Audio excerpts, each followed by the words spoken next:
Hey everyone, this is Michael again, and welcome to my review of tonight's edition of Smackdown. And tonight's Smackdown was held from the Mohegan Sun Arena in Wilkes-Barre, Pennsylvania. And sorry about that, but I was saying, I thought tonight's Smackdown, I thought it was a solid show. I liked Smackdown tonight. Well, overall, like I said, it was a solid show.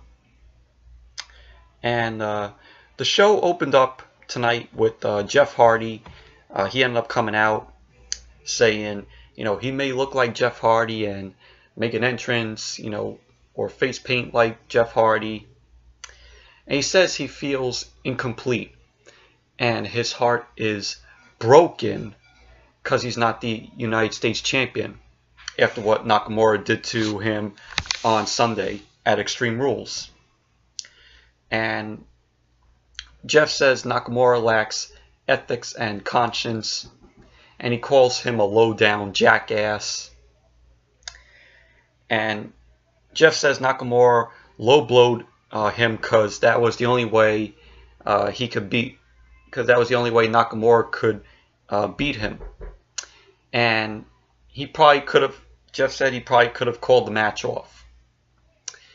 And he says tonight he's got three things on his mind: to make Nakamura feel as much pain as possible, to make Nakamura fade away and classify himself as obsolete, and also to take back the United States Championship.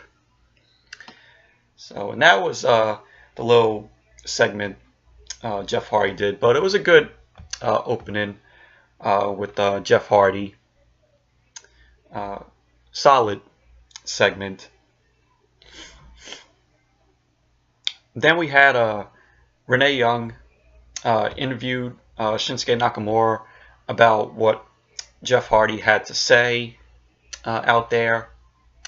Nakamura says Jeff Hardy is a sad clown who hides behind, face paint to hide his tears. And we see what was funny was Shinsuke ended up sobbing mockingly into his hand. And he says the United States Championship being his is a reason to smile. And so Nakamura says tonight he'll give everyone a reason to smile by making the clown cry again, meaning Jeff Hardy. So that was that little interview with Shinsuke Nakamura. And then we had the first match. We had the first match tonight. It was AJ Styles versus Andrade Cien Almas. And sorry about that once again, but first match it was AJ Styles versus Andrade Cien Almas, and this was a decent match. I really enjoyed this match. It was very entertaining. Finally, they're giving Andrade, some competition other than him having two matches with Sin Cara. Since Andrade fighting Sin Cara last week on SmackDown, because that was the first time Andrade has been in-ring competition since May. So, but it was a decent match. It was an enjoyable match tonight between Styles and Andrade. Andrade really enjoyed, but in the end, AJ Styles ended up getting the win. He ended up locking Andrade in with the calf crusher. So Styles ends up winning the match. But overall, it was an entertaining match. I really enjoyed it. And then we had Aiden English, say after Extreme Rules, he had to apologize, and he apologizes to Lana. And Aiden ends up saying to Lana, to talk to Rusev. And Lana says, Rusev is angry and disappointed, and that he needs his space. And she doesn't know why Aiden is coming to her, because it's all about him. And then Lana ends up saying to Aiden that it's what's best. It's about what's best for Rusev. And so Aiden asks Lana to consider, his apology.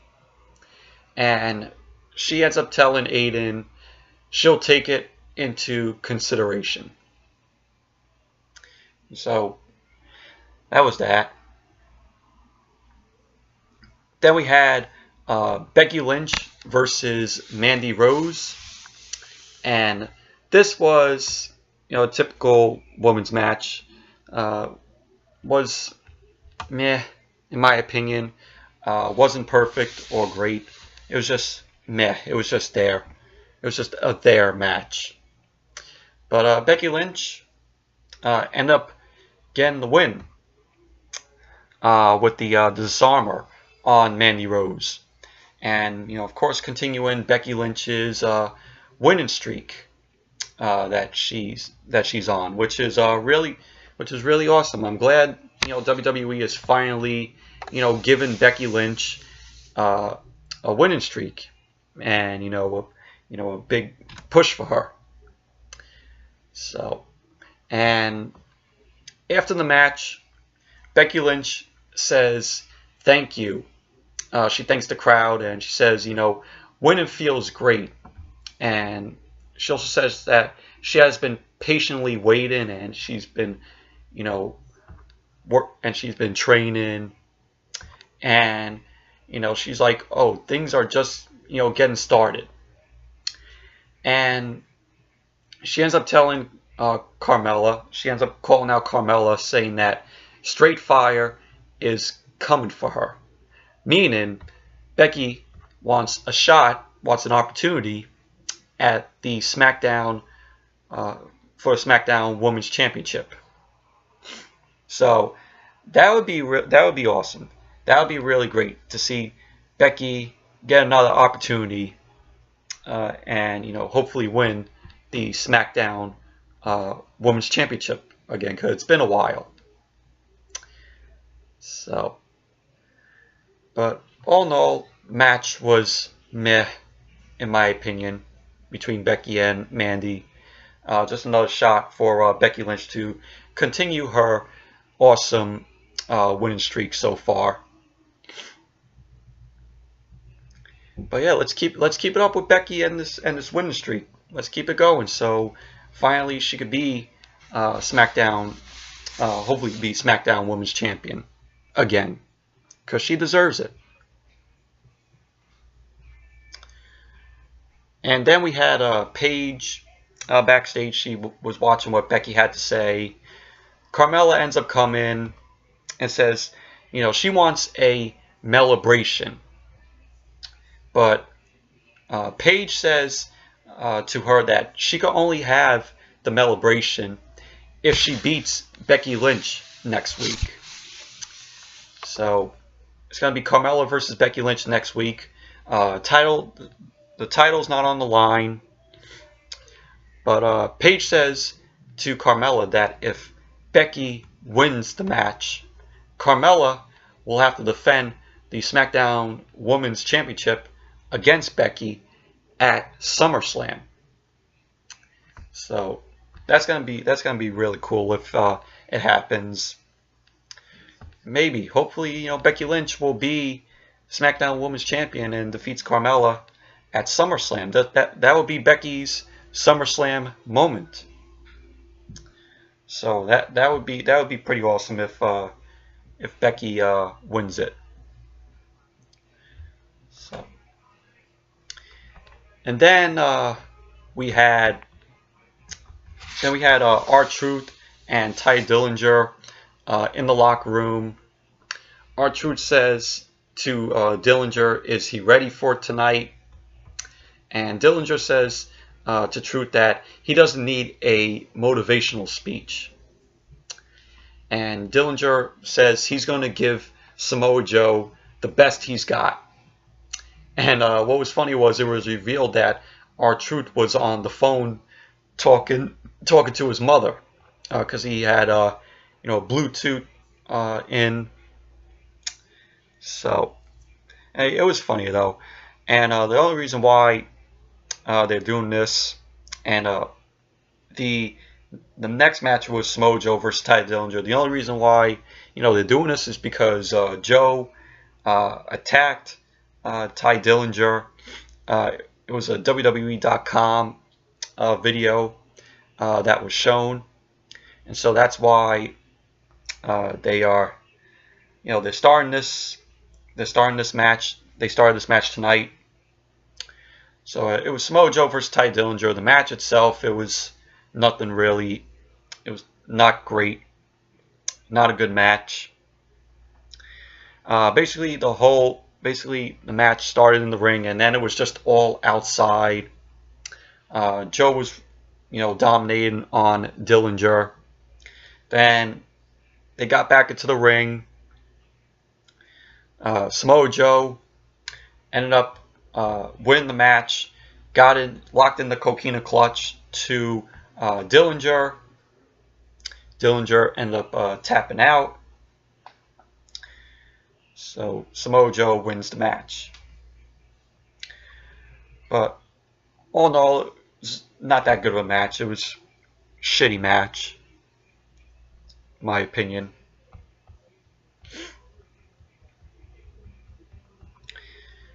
And then after that, we had The Miz. He came out for the funeral of Team Hell No, and shows these three pallbearers. They were rolling out Kane's mask, and The Miz gets in the ring, says tonight, they are gathered. Tonight they are gathered here not to discuss. He's not here to discuss, Miz and Mrs., which premieres next Tuesday after Smackdown, which I'm gonna check out. And it looks pretty decent. So I'll check out Miz and Mrs. next week. And he goes on to say that he was MVP of the All-Star Celebrity, it was like a softball game that he was at on Sunday. And he says it's not about him, and that tonight he pays respects. He pays respects to the worst, team that he knows, and that was Team Hell No. Daniel Bryan and Kane. And then he tells everyone in the crowd to stand up and to remember them, to remember both Daniel Bryan and Kane in a moment of silence. And the crowd doesn't really like that, and Miz tells them to show some respect. Miz says he told everyone how that King was just a broken down demon, what he said last weekend. He was right, and he was right about Daniel Bryan. He ended up calling Daniel Bryan a glory hound. He ends up going on to say that Daniel Bryan's return has been a bust, and that he has the courage to say that. He has the courage to say that, Daniel Bryan main eventing WrestleMania is dead, and Daniel Bryan's career is dead. And so Daniel Bryan's music hits. He attacks Miz from behind. Miz retrieves out of the ring. The pallbearers end up, coming in, and Daniel Bryan ends up taking them out. He ends up suplexing one of them, and then he hits a knee to also one of them that he suplexed. So, and that pretty much ended the segment. But overall, it was an okay segment. It wasn't a great one in my opinion. Now, this segment, to me, watching it, it just made me think about when The Rock did it back in '99, where The Rock was in the ring and he was having like the funeral of Stone Cold Steve Austin. Watching this segment just with The Miz just reminded me of that. with The Rock, which was better, which was a whole lot better. Because you had Stone Cold come out with the monster truck in that segment back in '99. Like I said, it just made me think of this segment with The Miz. Just made me think of that with The Rock. So, and then we had Eric Young versus Kofi Kingston. This was an okay match. Wasn't perfect or great by any means. You had Sanity, the other half of Sanity out there. Killian Dane, Alexandra Wolf there. Of course, New Day, where was Big E and Xavier Woods out there. Eric Young ended up winning the match with the wheelbarrow neck breaker because it was Killian Dane. He pushed Xavier Woods into Kofi, and then that's when Eric Young hit the wheelbarrow neck breaker to Kofi Kingston. So, but overall, it was an okay match. And then we had the main event, which was Jeff Hardy versus Shinsuke Nakamura, the rematch for the United States Championship. It was a rematch from Extreme Rules. And the match itself, it was decent. I really enjoyed this main event between Jeff and Nakamura. Jeff Hardy had good, face paint on, where it was green and purple and black a little bit. And both of these guys gave it all they got. Nakamura went for the low blow, but Jeff Hardy ended up moving out of the way. So that pretty much backfired on Nakamura. But at the end of the match, Jeff Hardy, he ended up hitting the Swanton Bomb on Nakamura. He was going for the pin. And then out of nowhere, Randy Orton comes out, takes out Jeff Hardy. The match ends in a disqualification, so Nakamura still has the United States Championship. And we just see Orton just taking out Hardy and just throwing him into the steps, into the steel steps. Jeff Hardy comes back and tries to take out Orton, but Orton ends up coming back and just rams Jeff Hardy again into the steel steps. Orton then also stomped his foot to Jeff's head, which Jeff Hardy's head was on the steps. So that was crazy. And yes, I like this aggressive Orton, with this heel turn, I really like, Orton as a heel, because before his injury, he was just getting stale as a babyface.